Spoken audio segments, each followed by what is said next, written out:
আরাফাত দিনে দোয়া। আরাফাত দিনের অনুসরণে জিলহজের 9 তারিখে পৃথিবীর বিভিন্ন প্রান্তে থাকা মুসলমানরা নফল রোজা রাখবেন। এতে 1 বছর পূর্বের আর হায়াতে বাঁচিয়ে রাখলে আল্লাহ তাআলা অগ্রিম 1 বছরের গুনাহ আল্লাহ মাফ করে দিবেন। আরাফাত দিনে নবী রাসূলুল্লাহ সাল্লাল্লাহু আলাইহি ওয়াসাল্লাম বলেছেন, আমি এবং আমার পূর্বে নবী রাসূলরা যত দোয়া আল্লাহর কাছে করেছেন এর মধ্যে সবচেয়ে সেরা হলো এটা। আরাফাত দিনের বিশেষ আমল কি?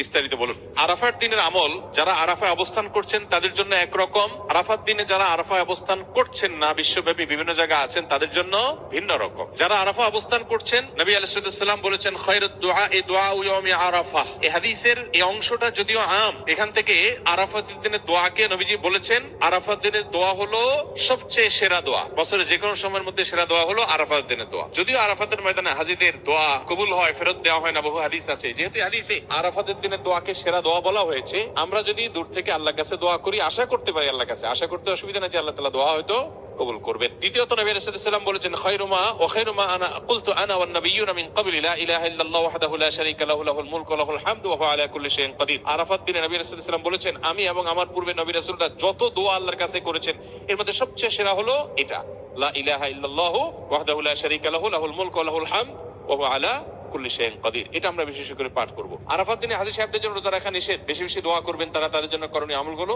আর আরাফাত দিনের অনুসরণে জিলহজের 9 তারিখে পৃথিবীর বিভিন্ন প্রান্তে থাকা মুসলমানরা নফল রোজা রাখবেন। এতে 1 বছর পূর্বের আর হায়াতে বাঁচিয়ে রাখলে আল্লাহ তাআলা অগ্রিম 1 বছরের গুনাহ আল্লাহ মাফ করে দিবেন। এজন্য আরাফাত দিনে নফল রোজা রাখবো ইনশাআল্লাহ। এই রোজাটাকে জিলহজের 9 তারিখেই রাখবো নাকি আরাফাত দিন হাজীদের অবস্থানকে হিসাব করে রাখবো, এটা নিয়ে দুই রকমের মত আজকাল শোনা যায়। তবে আরাফাত দিনে হাজীরা অবস্থান করছেন হুবহু ওইটার সাথে মিল রেখে গোটা বিশ্বে আসলে ওই দিনে একই সময় রোজা রাখা এটা সব ক্ষেত্রে সম্ভব না, ভৌগোলিক ভাবে এটা সম্ভব না।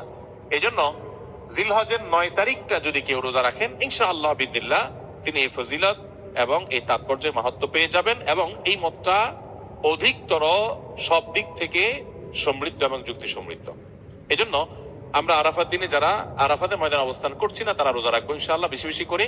আর জিলহজের 1 থেকে 9 তারিখ পর্যন্ত সবগুলো দিনই রোজা রাখতে পারলে আরো ভালো। তাহলে সেক্ষেত্রে ইখতিলাফ এবং মত পার্থক্যের আপনি এমনি উঠে গেলেন। সবগুলো দিনই আসলে রোজা রাখার চেষ্টা করা দরকার যদি তৌফিকে হয়।